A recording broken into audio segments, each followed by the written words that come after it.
नमस्कार, बहुत स्वागत है आपका। आप देख रहे हैं भाग्य चक्र और मैं हूं आपके साथ शैलेंद्र पांडे। जीवन की बहुत सारी समस्याओं को दूर करने के लिए, बहुत सारे ग्रहों को बेहतर करने के लिए हम दान करते हैं। अलग अलग तरीके के जो हम दान करते हैं उनका महत्व क्या है और अलग अलग वस्तुओं के दान के नियम क्या हैं, आज इस विषय पर बात करेंगे। बात कर रहे हैं अलग अलग दान के बारे में और उनकी उपयोगिता के बारे में। सबसे पहले जानते हैं कि दान का महत्व क्या है। आप किसी भी तरह का दान करते हैं, उसकी इंपॉर्टेंस क्या है। देखिए, सनातन परंपरा में जीवन के 4 अंग माने गए हैं: धर्म, अर्थ, काम और मोक्ष। इसमें धर्म का पालन करना सर्वश्रेष्ठ है, क्योंकि अगर धर्म ही नहीं रहा तो अर्थ, काम और मोक्ष की प्राप्ति नहीं हो सकती। धर्म का पालन करने में जीवन के कई भाग बताए गए हैं, जिस पर चलकर आप धर्म का पालन कर सकते हैं और जिसमें दान एक प्रमुख भाग है।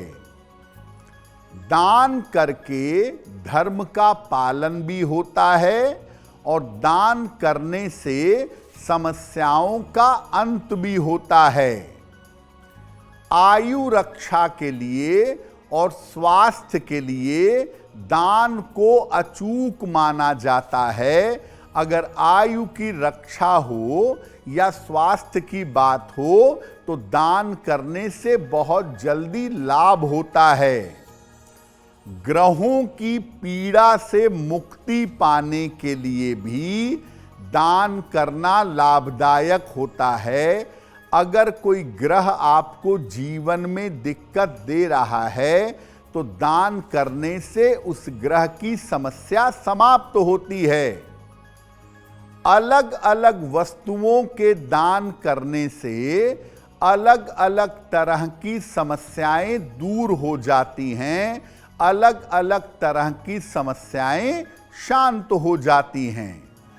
तो मुख्यतः दान करना एक शुभ कार्य है, जिसको करने से धर्म मजबूत होता है और दान करने से आप अपने जीवन की तमाम समस्याओं को दूर कर सकते हैं। देखिए, दान में सबसे ज़्यादा जिस चीज़ का दान होता है आमतौर पर, वो है अनाज, यानी अन्न। अन्न के दान का, अनाज के दान का क्या महत्व है और क्या नियम है, ये समझते हैं। अगर आप किसी निर्धन व्यक्ति को अन्न का यानी अनाज का दान करते हैं तो जीवन में अन्न का अभाव नहीं होता। सामान्यतः अनाज का दान बिना पकाए हुए करना ज़्यादा बेहतर होता है। आप चाहें तो भोजन पकाकर भी खिला सकते हैं, लेकिन अन्न दान करना ज़्यादा बेहतर है। अगर नाम यश चाहिए और उत्तम स्वास्थ्य चाहिए तो रविवार को गेहूं का दान करना या आटे का दान करना अच्छा होगा। अगर मानसिक समस्याओं से आपको छुटकारा चाहिए, अगर मेंटल टेंशन कम करना चाहते हैं तो सोमवार को चावल का दान करें।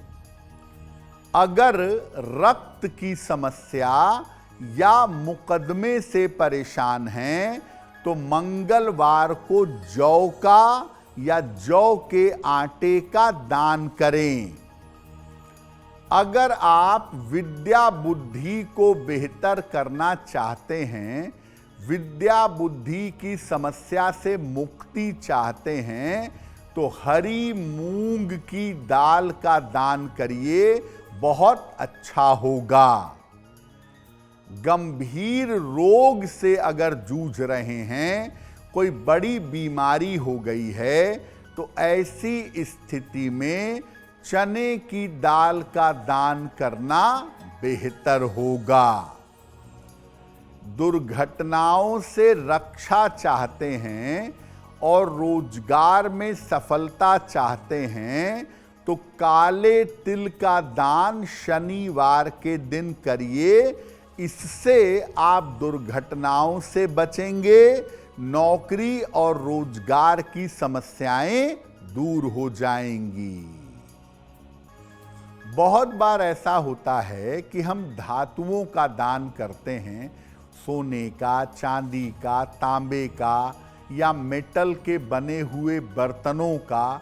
धातुओं का दान कितना महत्वपूर्ण है और इसको करने का तरीका क्या है, वो भी जानते हैं। देखिए, धातुओं का दान सोना, चांदी, तांबा, पीतल, ये विशेष दशाओं में करना चाहिए। हर मामले में धातुओं का दान नहीं करेंगे। और ये दान उसी व्यक्ति को करिए जो दान की गई वस्तु का प्रयोग करे। अगर आप सोने का यानी गोल्ड का दान करते हैं, तो आपको राज्य पद की प्राप्ति होगी। चांदी का अगर आप दान करते हैं, तो चांदी का दान करने से रोगों से रक्षा होती है। अगर आप तांबे का दान करते हैं, किसी निर्धन व्यक्ति को तांबे के बर्तन का दान करते हैं, तो मुकदमे में विजय मिलती है और कर्ज से राहत मिलती है। अगर आप लोहे का या लोहे के बर्तनों का दान करते हैं, तो नौकरी की बाधाएं दूर हो जाती हैं। पीतल का दान करने से गंभीर रोग दूर होते हैं, खासतौर से पेट के रोगों में राहत मिलती है। एल्युमिनियम का या स्टील के बर्तन का अगर आप दान करें, तो जीवन में उतार चढ़ाव से आपको मुक्ति मिलेगी।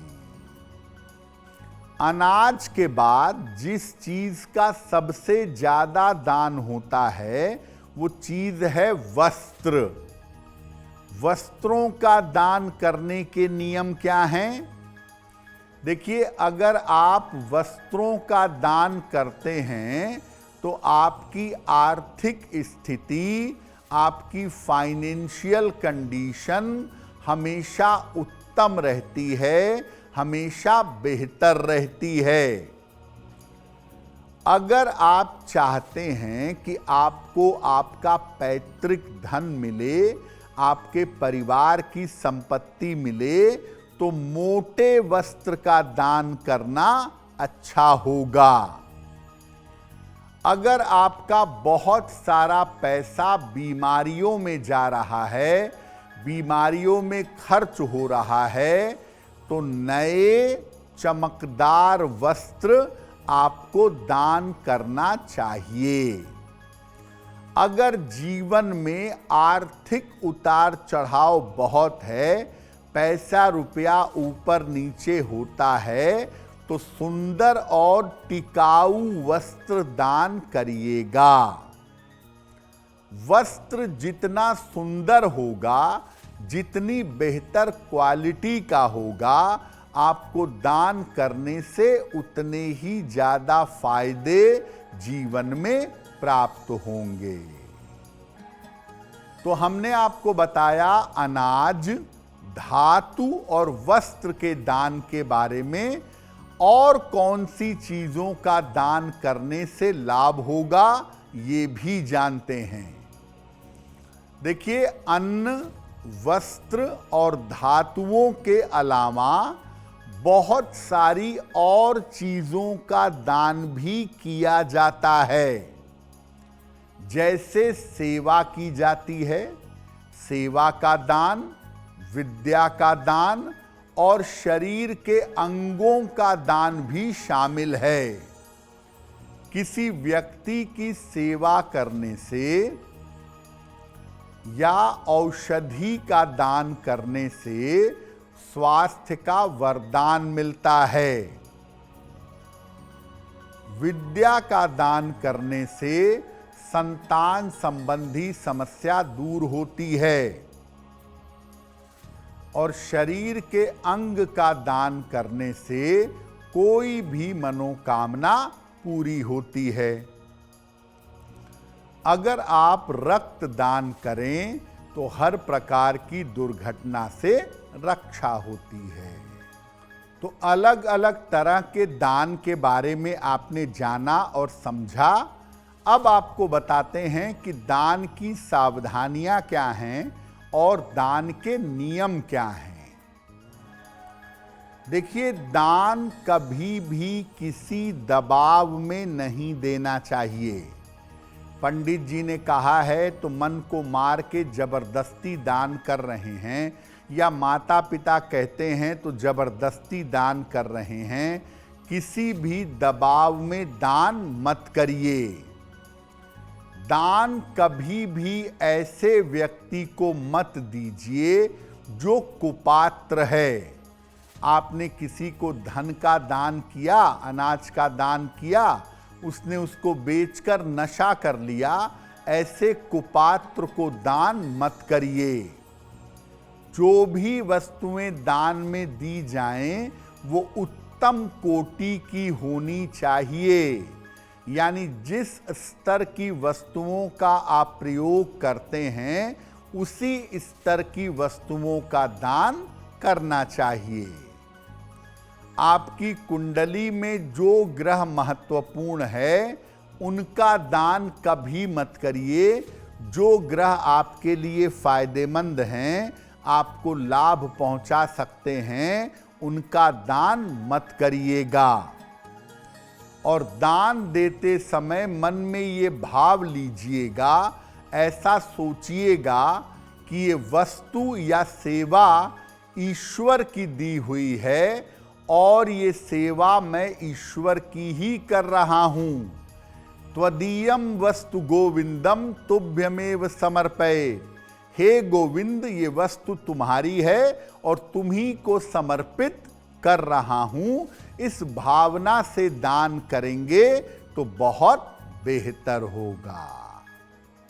देखिए, दान के बारे में एक सबसे महत्वपूर्ण बात यह है कि दान गोपनीय होना चाहिए। आप दान कर रहे हैं, फोटो खिंचाकर सोशल मीडिया पर डाल रहे हैं कि आज मैंने भंडारा कराया, आज मैंने कंबल बांटे, आज मैंने फल बांटे। ये प्रचार प्रसार अपने दान का नहीं होना चाहिए। अगर आप दान का प्रचार प्रसार करेंगे तो ऐसी स्थिति में दान के शुभ परिणाम आपको नहीं मिलेंगे। तो आप दान रेगुलरली करिए, नियमित रूप से करिए, लेकिन गोपनीय तरीके से करिए ताकि आपको इसका फायदा ज्यादा हो सके। अगर आप मुझसे जुड़ करके अपनी समस्याओं का समाधान चाहते हैं और चाहते हैं कि आपकी समस्याओं को ज्योतिष के माध्यम से सुलझाया जाए, तो आप हमसे संपर्क कर सकते हैं, जुड़ सकते हैं एस्ट्रो तक पर।